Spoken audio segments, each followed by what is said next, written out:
नमस्कार दोस्तों, स्वागत है आपका फिर से सुपर स्पीड सिनेमा चैनल पर। दोस्तों, आज मैं एक्सप्लेन करने वाला हूँ फिल्म थप्पड़ को।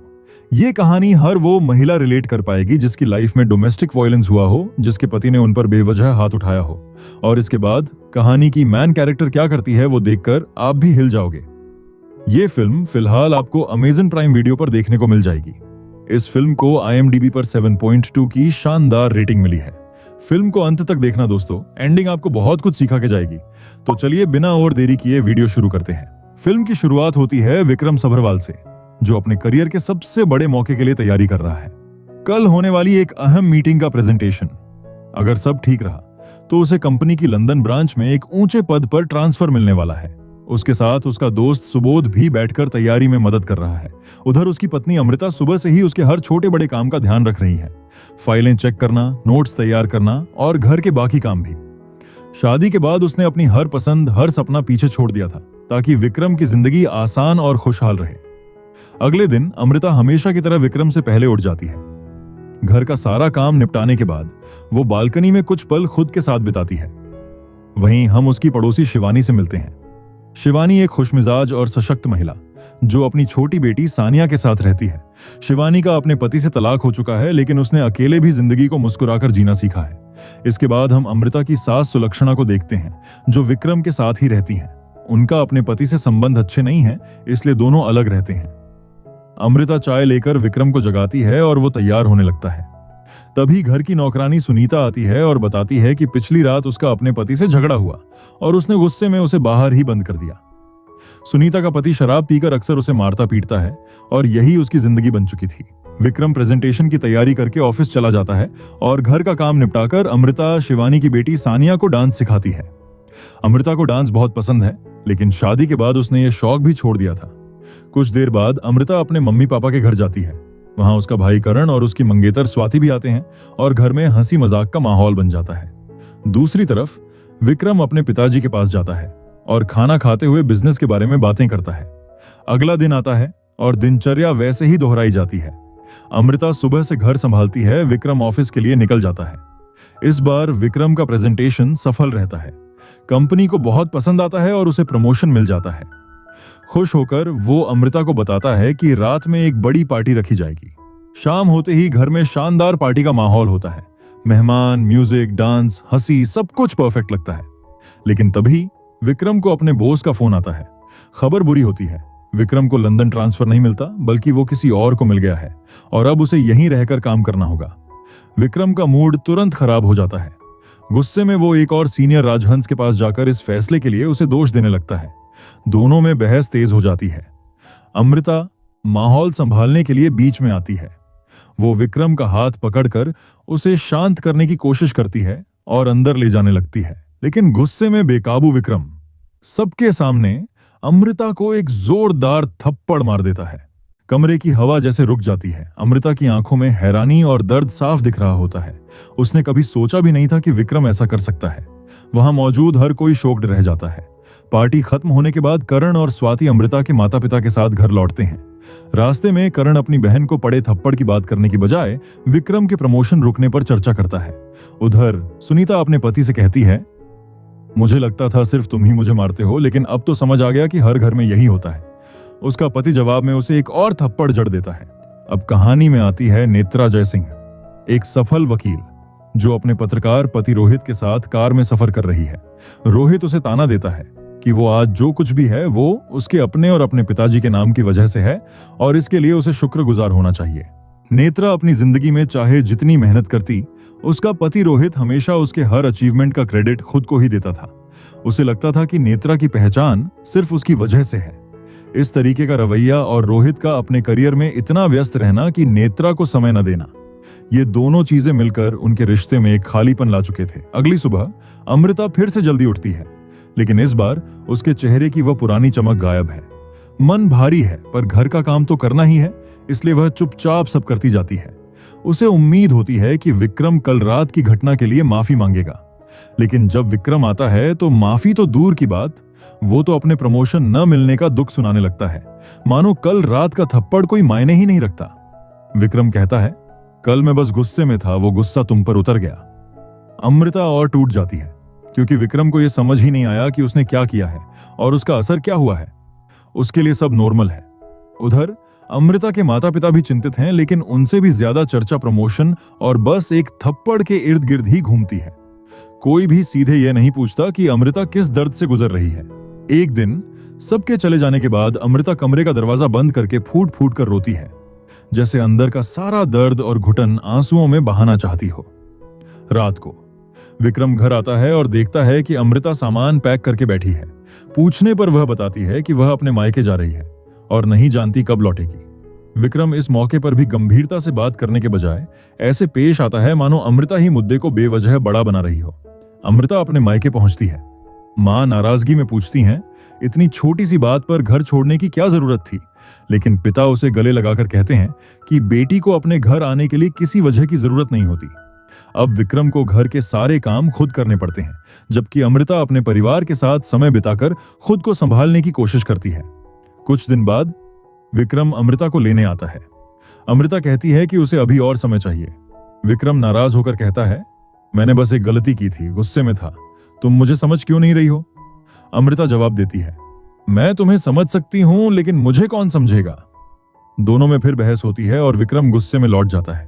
उसके लिए यह सब बस एक पल की बात थी जिसमें कोई बड़ी गलती नहीं हुई, और अब उसे लगता है कि अमृता ही ओवर रिएक्ट कर रही है। उधर नेत्रा एक सेक्सुअल हरासमेंट केस जीत चुकी है और मीडिया उसके पीछे पड़ी है। कार में बैठकर वह अपने एक्स्ट्रा मैरिटल अफेयर को फोन करती है, क्योंकि अपने डोमिनेटिंग पति के साथ वह कभी खुश नहीं रही और अपनी खुशी कहीं और ढूंढ ली थी। अब शिवानी अमृता को नेत्रा के ऑफिस ले जाती है। नेत्रा बताती है कि विक्रम ने एक लीगल नोटिस भेजा है जिसमें लिखा है कि अमृता को घर वापस आना होगा। नेत्रा सवाल करती है कि सिर्फ एक थप्पड़ की वजह से तुमने घर छोड़ दिया? यह वजह कुछ लोगों को अजीब लग सकती है। अमृता जवाब देती है, हाँ, मैं हाउसवाइफ हूं और ये मेरी चॉइस थी। मैंने विक्रम की खुशियों को अपनी खुशी बना ली थी, लेकिन शायद इसी वजह से उसे लगा कि मुझे थप्पड़ भी मारा जा सकता है। नेत्रा कहती है कि उसके पास 3 रास्ते हैं। पहला तो ये कि वो दोनों बात करके रिश्ता सुधारने की कोशिश करे। दूसरा रास्ता था अलग रहो, वो भी बिना तलाक दिए। इसके बाद तीसरा और आखिरी रास्ता था तलाक ले लो। वो चेतावनी देती है कि अगर मामला कोर्ट तक गया तो बहुत कुछ बिगड़ सकता है और शायद इसी वजह से लोग खुश रहने का नाटक करते हैं। अमृता कहती है, मुझे नाटक नहीं करना, अगर मैं खुश हूं तो मेरे चेहरे पर वो दिखना चाहिए। उधर कर्ण स्वाति को डांटता है कि वह अमृता को वकील के पास क्यों ले गई। उसका मानना है कि विक्रम की हरकत कोई बड़ी बात नहीं थी। अमृता की मां उसके पिता से कहती हैं कि उसे ये सब करने की क्या जरूरत है, औरत को घर संभालने के लिए अपना मन मारना ही पड़ता है। पिता जवाब देते हैं, लेकिन मन मारना क्यों है? क्या तुम्हें कभी मन मारना पड़ा है? मां कहती हैं, बिल्कुल, मेरा भी सपना था सिंगर बनने का, लेकिन मुझे अपने सपने छोड़ने पड़े ताकि मैं अपने बच्चे और घर को संभाल सकूं। पिता मां से कहते हैं, मैंने तो तुम्हें कभी किसी चीज को करने से नहीं रोका। मां जवाब देती हैं, हाँ, आपने नहीं रोका, लेकिन मुझे तो पता था कि क्या जरूरी है। मेरी मां ने भी यही कहा था कि घर संभालना सबसे जरूरी है, और उनकी मां ने भी शायद यही कहा होगा। इस तरह हर औरत को अपना मन मारना पड़ता है ताकि घर चल सके। मुझे भी अपने मन के सपने दबाने पड़े। उधर कर्ण और स्वाति के बीच जोरदार बहस छिड़ जाती है। गुस्से में कर्ण स्वाति से कह देता है कि वह घर छोड़ दे। तभी उनके माता पिता वहां पहुंचते हैं। पिता कर्ण को शांत करते हैं और कहते हैं कि वह स्वाति से माफी मांगे। इसी बीच नेत्रा अमृता को समझाने की कोशिश करती है कि जो फैसला तुमने लिया है उसमें बहुत मुश्किलें आएंगी। औरत होने के नाते मैं कह रही हूं कि बातचीत करके सुलझा लेना बेहतर होगा। अमृता शांत आवाज में कहती है, मैं कॉल तो कर सकती हूं पर खुश नहीं रह पाऊंगी। फिर सब कुछ पहले जैसा हो जाएगा। जो हुआ उसमें सिर्फ उसकी गलती नहीं थी, मेरी भी गलती थी, क्योंकि मैंने ये सब होने दिया।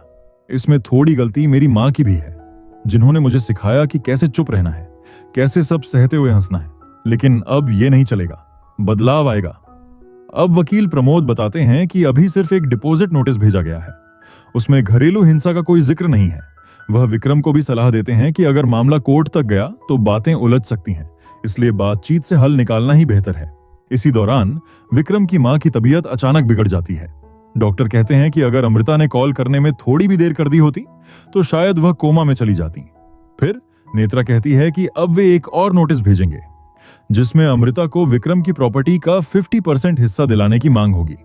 अमृता तुरंत मना कर देती है, मुझे उसकी प्रॉपर्टी नहीं चाहिए, वो सब उसका है। मुझे बस इतना चाहिए कि जिसने मुझे थप्पड़ मारा उसके साथ मुझे ना रहना पड़े, कोई समझौता नहीं। लोगों को लगता है कि ये बस एक थप्पड़ था, लेकिन उस थप्पड़ ने मुझे एहसास दिलाया कि उसकी सारी गलतियों को नजरअंदाज करना मेरी सबसे बड़ी गलती थी और अब मुझसे उम्मीद की जा रही है कि मैं फिर से माफ कर दूं, लेकिन इस बार ऐसा नहीं होगा।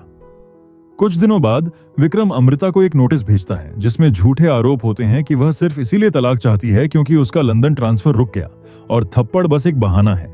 यहां तक कि यह भी लिखा होता है कि अमृता उसे टॉर्चर करती थी और उसकी नजर उसकी प्रॉपर्टी पर थी। अमृता यह सब पढ़कर हिल जाती है। उसने तो अपनी पूरी जिंदगी उसकी खुशी में लगा दी थी और अब उसी पर इल्जाम लग रहे थे।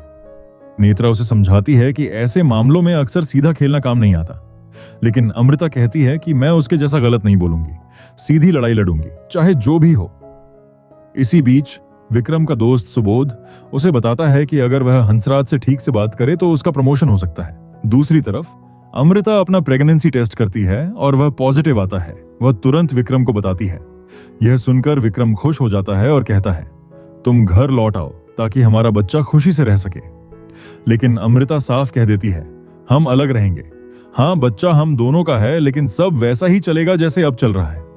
विक्रम नाराज होकर कहता है, तुमको जहां जाना है जाओ, जो मन करे वो करो, लेकिन ये बच्चा तो मेरे पास रहेगा। वह शिवानी के पास जाकर कहता है कि वह वीडियो में झूठी गवाही दे कि पार्टी में उसने थप्पड़ नहीं मारा था, बल्कि अमृता ने उसे खींचा था। शिवानी जवाब देती है कि जो तुम कह रहे हो वो मैंने सुना ही नहीं, और झूठी गवाही देने से मना कर देती है। अब विक्रम का वकील अमृता को डराने की कोशिश करता है। तुम्हें तलाक तो मिल जाएगा, लेकिन बच्चे की कस्टडी विक्रम को मिल सकती है, और जब तक बच्चा पैदा नहीं होता तुम्हें विक्रम के घर में रहना पड़ेगा। नेत्रा विक्रम के झूठे आरोप सुनकर भड़क उठती है। वो कहती है कि एक तो गलती मानने को तैयार नहीं, ऊपर से झूठे इल्जाम भी लगा रहे, और अब ये नई डील भी लेकर आ गए जिसमें बस अपना ही फायदा ही देख रहे हैं। अगले दिन विक्रम हंसराज से मिलता है और सपोर्ट करने के लिए धन्यवाद देता है। साथ ही उस रात हुई बहस के लिए माफी भी मांगता है। हंसराज सीधी बात कहता है, उस रात जो हुआ उसमें तुम्हारी ही गलती थी। गुस्सा तो तुम्हें अपने बॉस पर था, लेकिन झगड़ा मुझसे किया और थप्पड़ अपनी बीवी को मार दिया। पत्नी पर हाथ उठाना कभी सही नहीं है। जो भी था हमारे बीच ही रहना चाहिए था, लेकिन तुम्हारी वाइफ की तो कोई गलती नहीं थी। बाद में विक्रम की मां बच्चे के लिए पूजा रखती हैं। पूजा के समय अमृता उनसे कहती है, मैंने इस घर में सबको खुश रखने में अपनी पूरी जिंदगी गुजार दी। विक्रम को खुश रखने में इतनी व्यस्त रही कि भूल गई मेरा पसंदीदा कलर क्या है। मैंने उसका पसंदीदा कलर अपना मान लिया, जबकि नीला रंग तो कभी मेरा था ही नहीं। आप लोगों ने मुझे हमेशा प्यार दिया, लेकिन उस रात के बाद किसी ने मुझसे यह नहीं कहा कि विक्रम की गलती थी। अब मैं इस घर में नहीं रह सकती, लेकिन हाँ, बच्चा दोनों परिवार का होगा, उसे दोनों का प्यार मिलेगा। चाहे केस चल रहा है, लेकिन उसकी खुशी पर असर नहीं पड़ेगा। विक्रम की मां आंखों में नमी लिए कहती हैं, गलती तुम्हारी नहीं हमारी है। पिताओं ने कभी बेटों को नहीं सिखाया कि लड़की पर हाथ उठाना गलत है, और हम माओं ने हमेशा बेटियों से कहा, चुप रहो, अब तुम्हें रोकने का हक भी नहीं रहा, जहां भी रहो खुश रहो। दूसरी ओर कर्ण स्वाति से दिल से माफी मांगता है और हमेशा साथ निभाने का वादा करता है।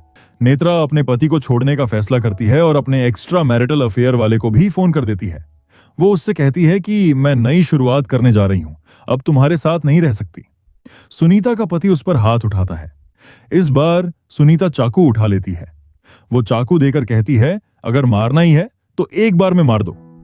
उसका पति डर जाता है और सुनीता अपना सारा दर्द और गुस्सा निकाल देती है।